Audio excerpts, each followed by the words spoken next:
प्रयागराज महाकुंभ में अगर आप आस्था की डुबकी लगाने के लिए जा रहे हैं तो उससे पहले आपके लिए ये खबर जानना बेहद जरूरी है।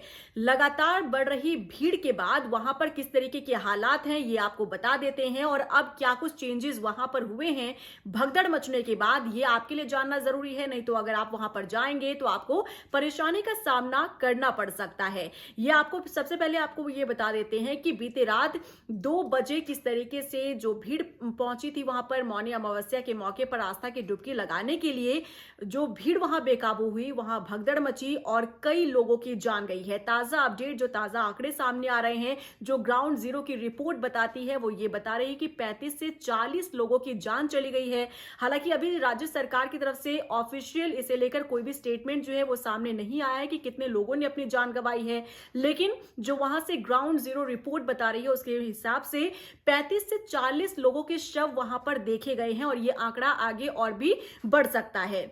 इसी के साथ साथ वहां पर कुछ चेंजेस किए गए हैं, यानी कि जो श्रद्धालु पहुंच रहे हैं प्रयागराज महाकुंभ में डुबकी लगाने के लिए, स्नान करने के लिए, वहां पर क्या कुछ बदलाव किए गए हैं इस हादसे के बाद, ये आपके लिए जानना जरूरी है। सिलसिलेवार तरीके से आपको बताते हैं। देखिए, भारी भीड़ को देखते हुए प्रयागराज में एंट्री करने वाले जो 8 पॉइंट्स हैं उसे बंद कर दिया गया है। इनमें 8 पॉइंट्स कौन कौन से ये भी आपको बता देते हैं। इनमें भदोई है, चित्रकूट है, कौशाम्बी है, फतेहपुर है, प्रतापगढ़ है, जौनपुर है, मिर्जापुर है और ये मिर्जापुर बॉर्डर है। ये 8 पॉइंट्स ऐसे हैं जिसे बंद कर दिया गया है। पूरे मेला क्षेत्र को नो व्हीकल जोन घोषित कर दिया गया है। सभी व्हीकल पास जो हैं वो रद्द कर दिए गए हैं, यानी मेले में एक भी गाड़ी अब आपको जाती हुई नजर नहीं आएगी। अगर आप सोच रहे होंगे कि आप गाड़ी लेकर मेला क्षेत्र में जा सकते हैं तो ऐसा बिल्कुल भी नहीं होगा। रास्ते को 1 वे कर दिया गया है। इस रास्ते में आए हुए श्रद्धालुओं को स्नान करने के बाद दूसरे रास्ते से भेजा जा रहा है। शहर में 4 पहिया वाहनों की एंट्री पर रोक लगा दी गई है। मेला क्षेत्र में यह व्यवस्था 4 फरवरी तक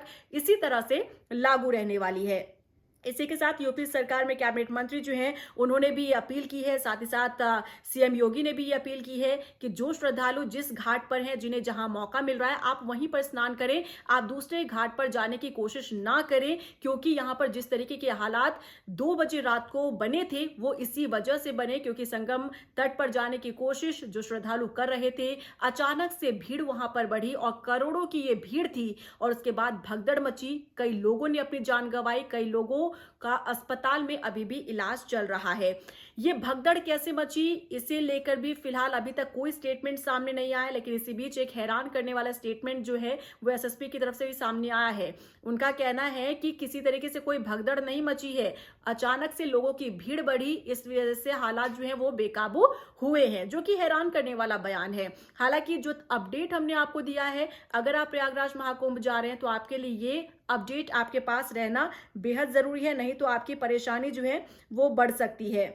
इसी के साथ साथ आपको ये भी बता दें कि किस तरीके से वहां पर जो स्थिति है वो पैदा होती हुई नजर आ रही है। जैसा हमने आपको बताया कि 8 वहां पर जो पॉइंट्स है उसे बंद कर दिया गया है, यानी कि अगर आप जाते हैं तो हो सकता है आपको रास्ता भी डाइवर्ट मिले। ऐसे में आपका जो सफर है वो काफी परेशान करने वाला भी हो सकता है। इसलिए थोड़े दिन आप रुक जाइए, इंतजार कर लीजिए, जो स्थिति है, जो हालात है वो नियंत्रित हो जाए, उसके बाद आप वहां का सफर कर सकते हैं। कई दिनों से, लंबे समय से इस तरीके के वीडियो सोशल मीडिया पर सामने आ रहे थे जिसमें बेकाबू होती भीड़ की जो तस्वीरें वो सामने आ रही थी। और देखिए, मौनी अमावस्या जहां पर गंगा स्नान करने के लिए प्रयागराज में आस्था की डुबकी लगाने के लिए जब करोड़ों की भीड़ वहां पर पहुंची तो स्थिति बेकाबू होती हुई नजर आई। इसमें व्यवस्था को लेकर भी सवाल खड़े किए जा रहे हैं कि आखिर किस तरीके से व्यवस्था यहां पर मेले में थी, इसकी पोल पूरी तरीके से खुलती नजर आ रही है। आपके भी कुछ अगर जो परिजन है क्या इस मेले में गए थे, क्या कोई जानकारी आप इससे रिलेटेड देना चाहते हैं, कमेंट सेक्शन में देना मत भूलिएगा।